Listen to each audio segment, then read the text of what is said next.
안녕하십니까. 더 서울병원의 척추 진료하고 있는 정상국입니다. 오늘 말씀드릴 내용은 요추부 경막외 신경성형술에 대해서 이야기를 해보도록 하겠습니다. 지금 보시는 이게 이제 사람의 요추부 모형입니다. 흰게 보이는 부분이 뼈고 노랗게 보이는 부분이 신경, 그 다음에 그 사이에 있는 이렇게 고무같이 보이는 부분이 디스크라는 겁니다.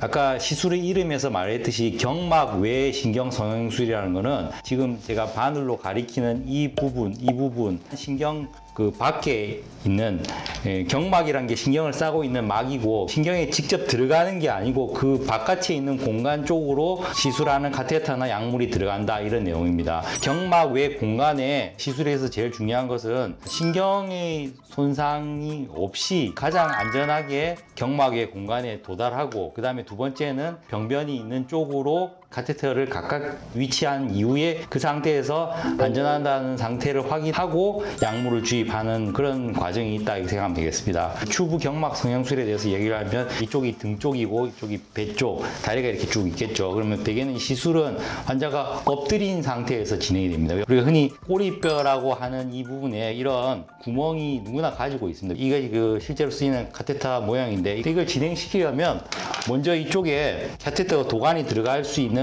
이 바늘이 한번 들어가야 됩니다. 그러면 아프니까 먼저 피부하고 피하 부위에는 국소 마취제 주사를 합니다. 주사를 한 이후에 약간 피부에 이제 바늘이 좀 더 원활하게 들어가기 하기 위해서 1cm 혹은 1cm도 안 되는 0.5cm 정도 되는 칼집 비슷한 걸 약간 넣습니다. 그걸 넣고 굵은 바늘이 이렇게 들어가는 겁니다. 이 바늘이 여기까지 들어간 이후에 그 바늘을 통해서 이 카테터를 이렇게 슬슬 넣는 겁니다. 근데 카테터라는 건 끝이 바늘처럼 이렇게 뾰족한 게 아니고 이게 조금 부드럽게 휘어올 수 있기 때문에 경막 외 공간을 손상 없이도 이렇게 주주주 올라갈 수도 있습니다. 과정을 계속 시암이라는 엑스레이를 찍으니까는 이 카테터의 끝의 위치를 의사 선생님들이 확인할 수 있겠습니다. 예를 들면 4번, 5번 병변 정도까지 도달하겠다라든지, 왼쪽에 병변이 더 있으니까 그쪽으로 내가 약물을 더 주입하겠다, 원하는 지점에 딱 고정을 한 이후에 뒤쪽에서 주사 약물을 주입하면, 주사 약물이 대부분은 그 원하는 자리에 제일 많이 뿌려지는 게 되지만은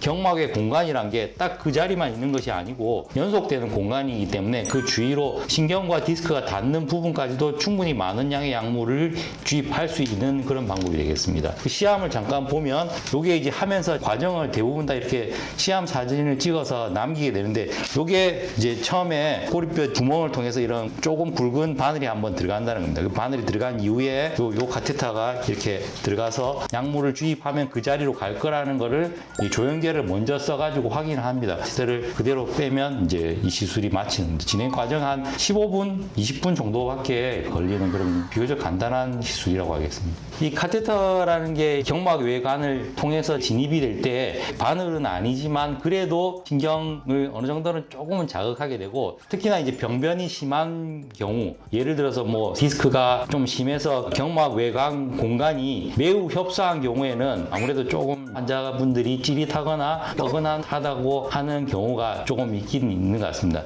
네, 감사합니다.